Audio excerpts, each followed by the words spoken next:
And we are back on Open Line. We are talking with attorney Clint Kelly from the Kelly firm. We're discussing medical malpractice. I know this is always a subject that a lot of people have questions about. You don't know where to turn when something happens, whether it's to you or to a loved one. And Clint, I know you're a specialist in this area. And recently there was a case that you were involved with that actually once, and Nick Barris reported on it, and it went, it definitely went viral. People were very interested in it. It was a really interesting case.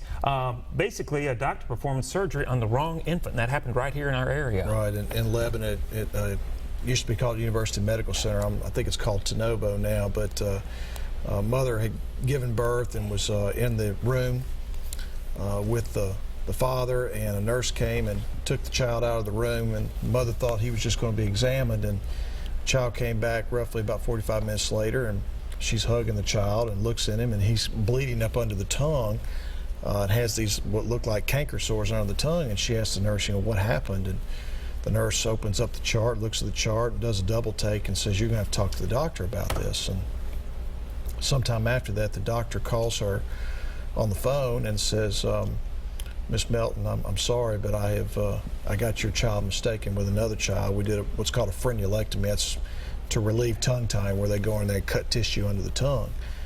And said, it was a case of mistaken identity. And the mother was, if you can just imagine, was devastated by that. And I don't know how the child's going to do from this. It's time will tell. But Mama has had difficulty, and she's going to continue to have difficulty. One of the major problems in this is a feeling of helplessness.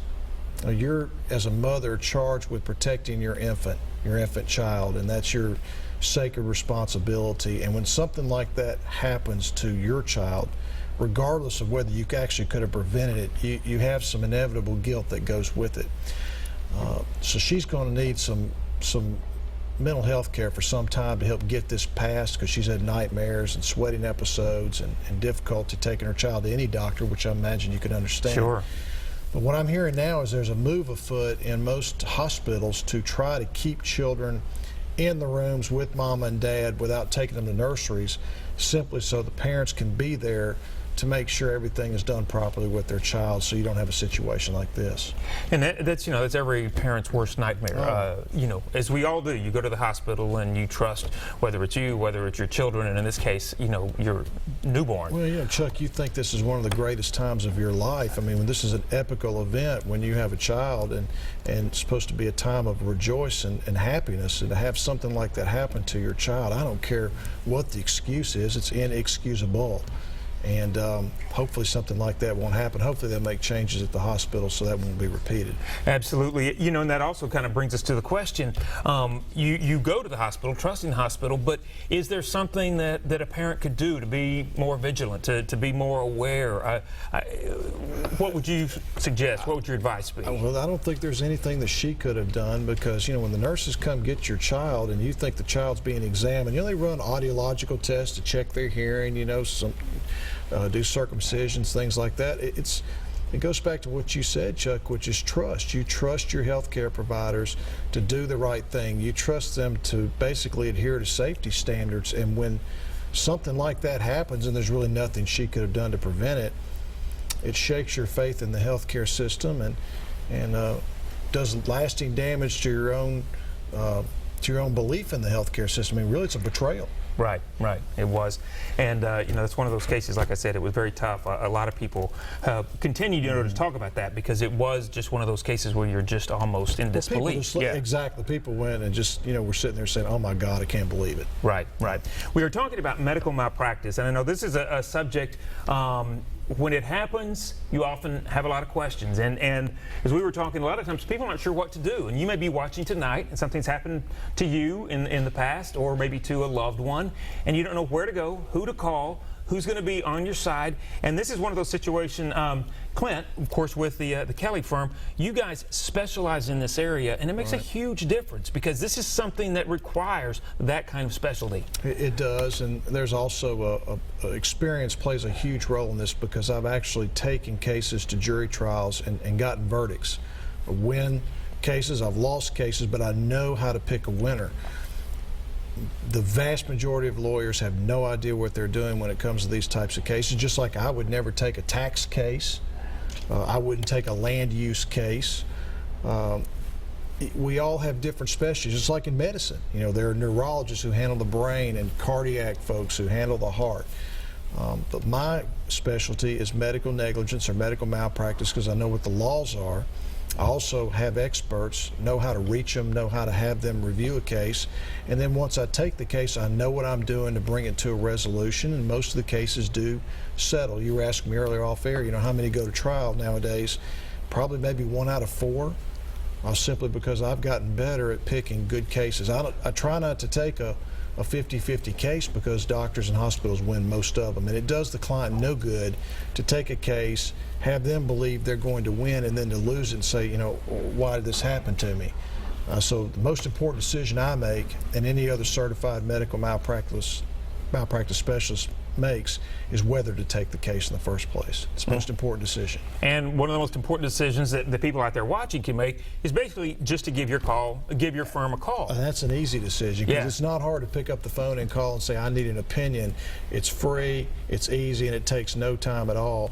My decision whether to take the case is a far more difficult decision. There's a lot more involved in it, but it helps me considerably if the patient or prospective client calls me soon after it happens to allow me to make an opinion, because if a lot of time goes by, you know, we've talked about the statute of limitations, but also, you know, memories can fade. Right.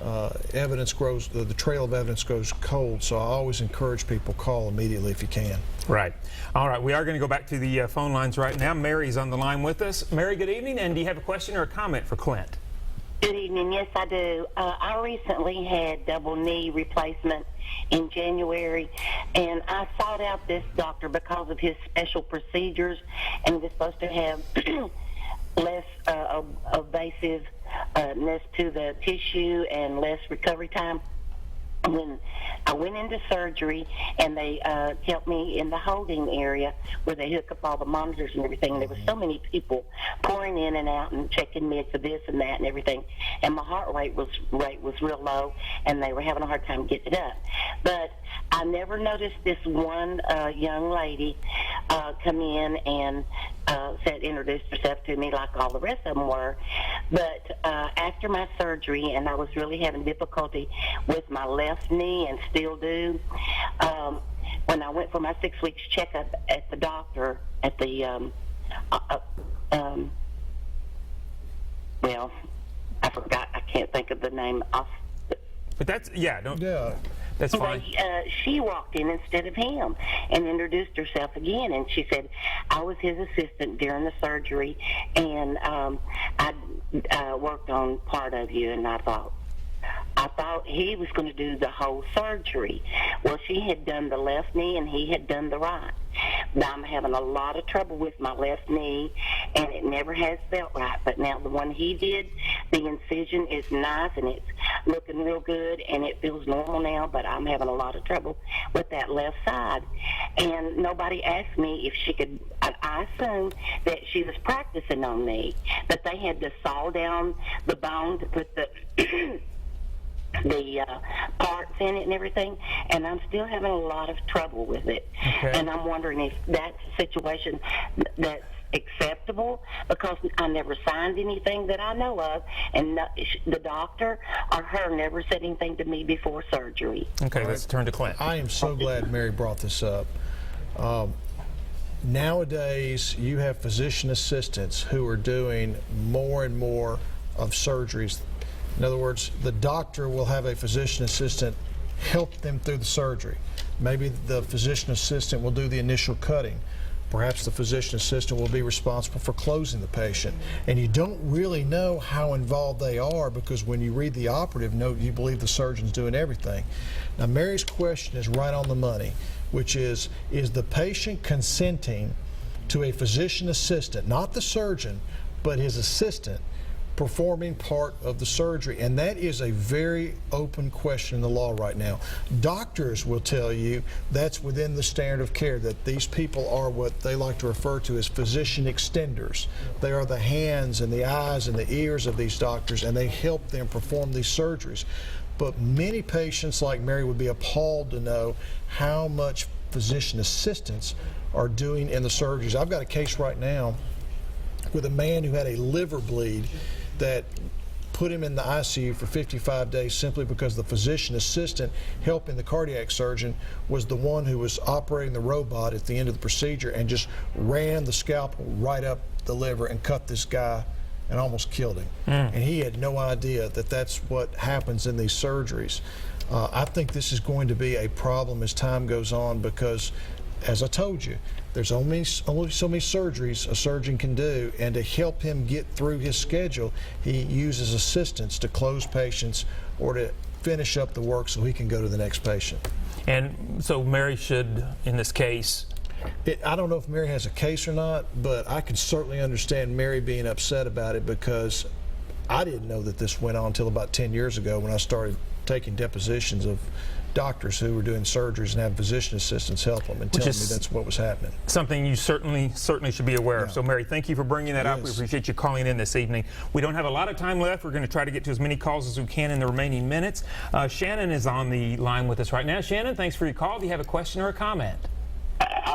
Yes, another question here. She fell on January the 3rd, 2014 at a workplace. I won't call the name of the workplace, but she slipped on ice and had a mild concussion of the head, and they sent us over there to Vanderbilt walk-in, and the doctor told her, he said, I'm going to have to send you for x-rays out Cool Springs, so I cut it out there too.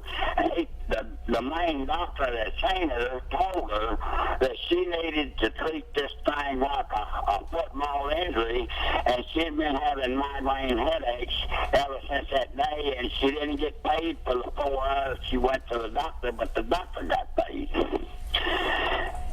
And she was wanting to find out about that injury. That sounds, Chuck, more to me like that's a premises liability case or work comp. I couldn't tell where she fell, whether it was an employer or whether she just fell somewhere else, but that doesn't sound like a medical malpractice case to me. Okay. Shannon, we do appreciate you calling in this evening. We're going to go right back to the phones right now. Jamie is on the line with us. Jamie, thanks for calling in this evening. Do you have a question or a comment? We don't have a lot of time left, but we did want to get your call. Yes, I called previously. I'm the one who was the nurse. Oh, right. Jamie. Okay. All right. The Sure. one that made sure you get your I's dotted and your T's crossed. That's it. Yes. One of the things I wanted to address to people who are pursuing help for medical malpractice is that the emotional part of this for the patient or the family is usually out of proportion to the point where, it's hard to get the real facts. The people have a right to the emotional part of that because this has been an interruption of everyone's life when it happens. However, the lawyer can't take this into the courtroom and tell the judge, look, this guy's real depressed about this, and his wife doesn't feel too happy about it either. That's not what the lawyer needs, although he can address it and acknowledge it when he's in his office. So no one needs to think that lawyers are, made out of ice. They understand, okay? It's just that they have to draw a line where the information that he receives is helpful as opposed to not helpful. Well, Chuck, Right. let me push back on Janie just a bit there. I've got a client right now who's in a wheelchair. He's in a wheelchair because he was misdiagnosed from a hematoma at the bottom of his spine. Should have been diagnosed earlier, and if it had been, he'd be walking out of the hospital instead of being wheeled out. He is depressed. This has taken a huge toll on him emotionally, and particularly his wife, who has to take care of him every day, day in and day out, has to take care of his bladder function, his bowel function. She is a wreck. That's part of the case. And if a lawyer can't handle that and can't allow that part of the case to be presented to the jury along with everything else, that lawyer has no business taking the case.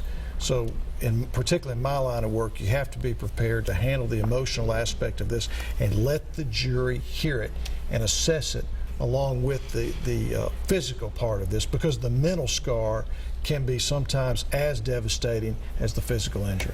Okay. All right. Well, thank you for calling in. We are almost out of time. Just quickly, how long does a case like this normally take to settle? Usually anywhere between 18 months to 2 years in terms of settlement, and if you have to have a trial and it goes forward, it could take 3 years to come to a resolution.